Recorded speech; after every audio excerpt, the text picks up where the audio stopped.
세계 최고의 자주포 논쟁이 일 때마다 거론되는 두 종의 자주포가 있습니다. 한국의 K9 썬더 자주포와 독일의 펜자우비치 2000 자주포이죠. K9 자주포는 우리나라를 비롯한 전 세계 9개국이 운영 중인 자주포입니다. 지난해 수출 시장 점유율 70%를 넘긴 베스트셀러로 꼽히는 명품 자주포이죠. 독일 펜저비치 2000은 점유율은 높지 않지만 현존하는 자주포 중 최고의 성능을 가지고 있다는 평가를 받고 있습니다. 세계 최고의 기준을 단지 성능으로만 놓고 본다면 아마 많은 사람들은 펜저비치 2000의 완승이라고 말할 것입니다. 특히 펜저비치 2000을 세계 최고로 불리게 만든 1등 공신은 바로 자동장전 장치를 통한 빠른 사격 속도일 것입니다. 자동방열하는 주무장, 전기구동식 포구동, 자동장전 장치를 사용해 10초의 3발의 급속 사격과 분당 12발에 달하는 최대 발사가 가능할 만큼 높은 발사 속도를 가지고 있죠. 무려 13년 전에 공개된 영상을 보면 그 어마무시한 발사 속도를 느낄 수 있습니다. 정확하고 빠르게 장약을 넣는 숙련공도 대단하지만 그 유기적이고 세련되며 안정성 높은 자동장전 시스템은 가히 세계 최고로 꼽혀도 손색이 없는 모습이었습니다.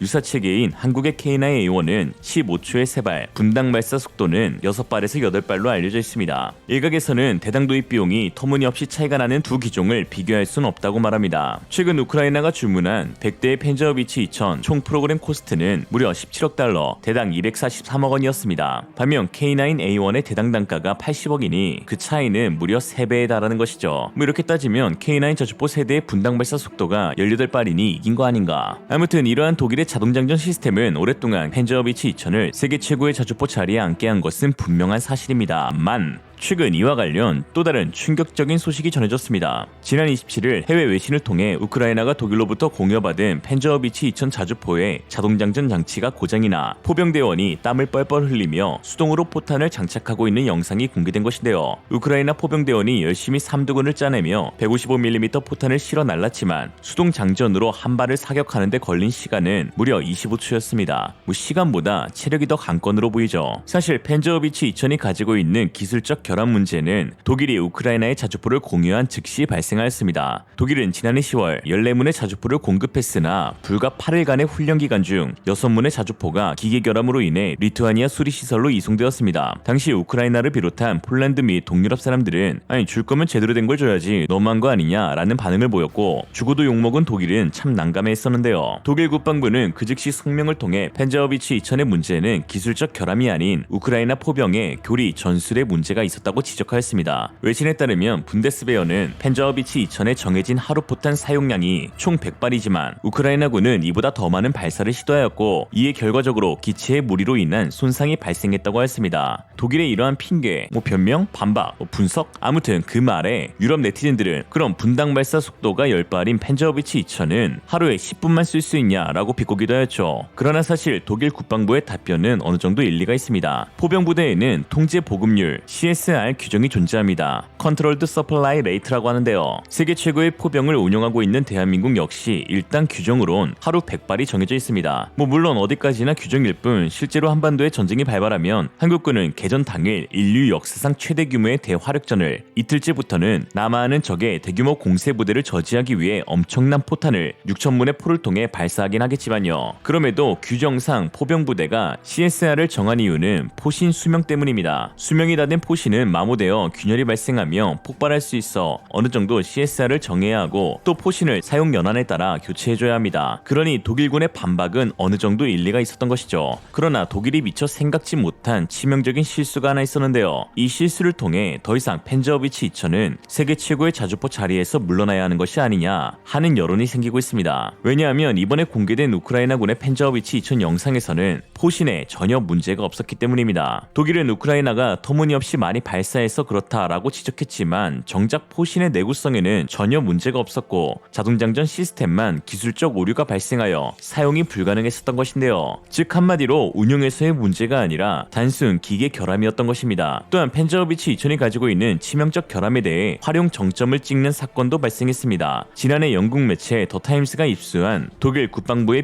비밀보고서에서 펜저비치 2000의 수치스러운 가동률이 공개된 것입니다. 매체에 따르면 현재 독일이 보유 중인 105대의 펜저비치 2000 중 18대는 이미 수리시설에 들어가 있고 아직 부대에 남아있는 73대 중에서 50%만 전투에 임할 수 있는 컨디션이라는 폭로가 터진 것입니다. 즉 105대의 자주포 중 36대만 사용이 가능하다는 것이죠. 가동률 불과 34%. 이보다 더 큰 문제는 예비 부품 수량마저 부족해서 우크라이나 정비뿐만 아니라 자국 내 자주포 수리에만 한 세월 걸릴 예정이라는 것입니다. 독일은 군 전체 병력이 고작 10만 명이고 대규모 군비 감축으로 인해 부품 생산 공장들이 모두 문을 닫아 보유하고 있는 여유 부품이 상당히 적습니다. 성능이 아무리 좋아도 사용하지 못하는 무기체계에 세계 최고라는 호칭을 붙일 수 있을까요?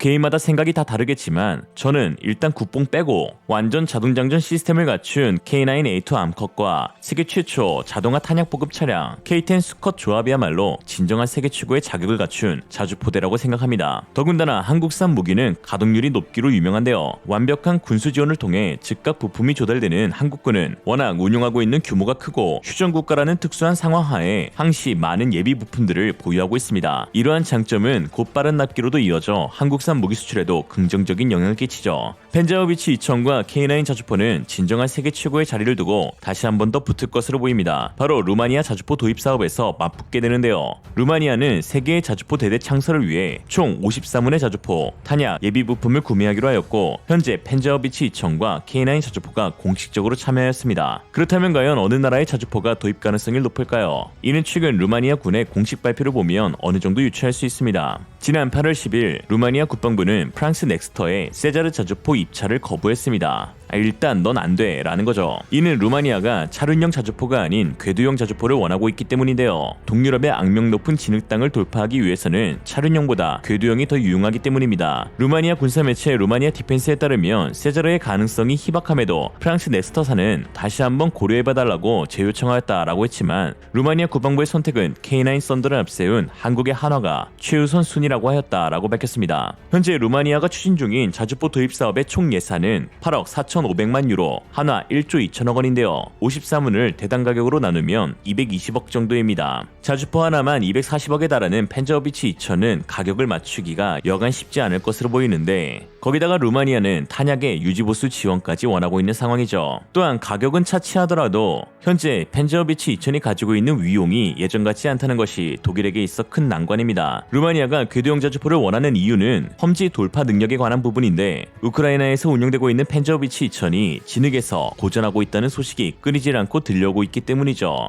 뉴욕타임스 기사에 따르면 우크라이나 제43 독립포병여단은 충분한 탄약을 가지고 있음에도 독일산 첨단 펜저비치 2000 자주포가 끈적거리는 진흙을 돌파하지 못해 단 한 발자국도 못 나가고 있다라고 전했습니다. 이에 우크라이나 군사들은 펜저비치 2000을 버려두고 땅이 굳을 때까지 기다렸다가 다시 회수해오고 있다라고 했는데요. 이렇게 말씀드리면 어차피 둘 다 궤도형인데 펜저비치 2000이 못 지나가면 K9도 못 지나가는 거 아니냐라고 하실 수 있지만 사실 두 종의 자주포에는 엄청난 차이가 있습니다. 바로 전반적인 주행 능력에 지대한 영향을 끼치는 서스펜션에서 어마무시한 차이가 나기 때문이죠. 독일은 전차나 자주포, 궤도형 기갑 장비에 토션바 서스펜션을 장착합니다. 토션바는 가격이 저렴하고 유지보수가 용이하나 스프링하 질량이 무거워져 서스펜션 지오메트리의 자유도가 낮아지며 이에 독립 현가와 차축 현가의 양쪽에서 접지성이 낮아진다는 치명적인 단점이 있습니다. 이는 곧 진흙 돌파 부분에서 어려움을 겪게 만들죠. 반면 K9 자주포에는 K2 전차와 K21 장갑차 등에 장착되어 있는 ISU 유기압식 서스펜션이 달려 있습니다. 사실상 한국이 생산한 모든 궤도형 기갑 장비에는 이 ISU 서스펜션이 장착되어 있는데요. 비교적 최근에 개발된 한국 기갑 장비답게 다른 나라에서는 탑재를 포기한 첨단 서스펜션이 한국산 장비에는 모두 장착되어 있는 것이죠. 또한 한국이야 아시다시피 산, 바다, 호수, 갯벌, 계곡, 잼버리 등 거의 모든 험지란 험지는 다 보유하고 있으니 ISU 서스펜션으로 볼 수 있는 이득이 커 탑재를 결정하게 되었습니다. ISU 서스펜션은 개별 바퀴 또는 트랙을 유기압 실린더를 통해 개별적으로 조절할 수 있는 기능을 갖추고 있어 바퀴와 지면 간의 접촉을 최적화하고 이에 접지성을 크게 늘려줍니다. 일례로 토션바의 레오파르트는 전방 장애물을 극복할 때 보기륜이 일정하게 닿지 않고 붕 뜨게 되는 것을 볼 수 있습니다. 그러나 ISU 서스펜션을 장착한 K2 전차는 엄청난 접지성으로 각기의 독립적인 보기륜이 모든 지면에 맞닿아 안정적인 주행 능력을 보여주죠. 또 다른 예로 ISU 서스펜션이 탑재된 K21 차체를 기반으로 제작한 레드백은 90도 장애물을 넘을 때에 닿는 면의 보기륜이 독립적 움직임을 취해 안쪽으로 들어가 다른 보기륜의 접지성을 향상시켜줘 벨이 스무스하게 넘어갈 수 있지만 독일산 토션바 서스펜션은 일체형 차축으로 독립적 수행이 불가능해 가까스로 올라온 전차가 자칫 뒤로 고꾸라질 뻔하기도 했습니다. 무려 홍보 영상에서 말이죠. 이렇게 뒤로 밀리자 전차병이 급히 가속 페달을 밟았음을 알 수 있는데, 그리고 그 뒤 바로 다음 영상으로 넘어갔습니다. K9과 펜저비치 2000을 딱 비교하면 좋겠지만 아쉽게도 존재하는 영상이 없었는데요. 양해 부탁드리며 서스펜션 위주로 봐주시면 감사하겠습니다.